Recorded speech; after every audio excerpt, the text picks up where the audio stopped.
Pertandingan melawan Arab Saudi dalam kualifikasi Piala Dunia, jurnalis Kompas TV Audrey Zevanya melaporkan dari kawasan Stadion Gelora Bung Karno, Jakarta Pusat.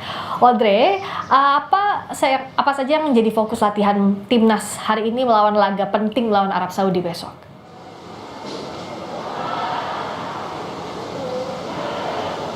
Ya, Friska dan juga saudara, seperti yang dikatakan Kelvin Verdong tadi bahwa kita harus bisa menang 100% untuk melawan Arab Saudi besok. Dan tentunya sejumlah latihan ini dilakukan oleh para timnas, meskipun kemarin kita ketahui kita sempat kalah dari Jepang dan memang kalau dari sisi psikologis sempat ngedown begitu untuk timnas Indonesia. Tapi ternyata dari kekalahan tersebut ini memberikan semangat baru untuk timnas Indonesia. Jadi kalau kita mendengar pernyataan dari Ketua Umum PSSI Erick Thohir yang juga ini ternyata memantau langsung bagaimana persiapan dan latihan dari para timnas Garuda menjelang pertandingan melawan Arab Saudi besok, Erick Thohir mengatakan ada yang berbeda dari latihan para timnas, di mana dikatakan latihannya ini terlihat lebih serius dan lebih greget begitu, karena mungkin seperti yang dikatakan Kelvin tadi, karena kita akan bertanding di kandang sendiri besok, ini seharusnya bisa menjadi peluang bagi Indonesia untuk bisa memenangkan pertandingan.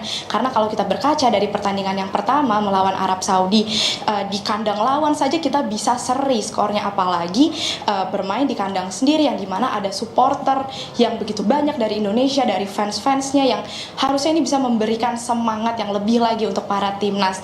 Dan juga Friska dan saudara, kalau misalnya kita melihat bagaimana agenda dari persiapan hari ini juga dilakukan official training untuk timnas Garuda Indonesia untuk bisa berlatih langsung di Stadion Arena Gelora Bung Karno yang akan digunakan pertandingan besok.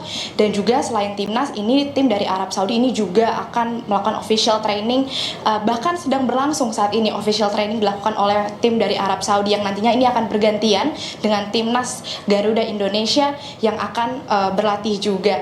Yang tentu yang kita harapkan untuk pertandingan besok, Friska dan juga saudara, kita ketahui posisi Indonesia ini ada di peringkat 6. Jika kita mau lolos Piala Dunia, kita harus bisa menang. Kalau kata para pengamat sepak bola ini juga mengatakan kalau mau lolos harus bisa menang dalam pertandingan melawan Arab Saudi besok, sehingga kita bisa mendapatkan 3 poin dan diharapkan bisa naik peringkat. Mungkin itu yang bisa kami sampaikan, dan kita akan saksikan bersama bagaimana pertandingan besok antara Indonesia melawan Arab Saudi. Friska. Terima kasih Audrey Zevanya. Kalau tadi Indonesia berhasil menahan imbang Arab Saudi di pertandingan pertama waktu itu, bagaimana peluang Indonesia untuk mengungguli Saudi di kandang sendiri di Gelora Bung Karno pada Selasa malam nanti?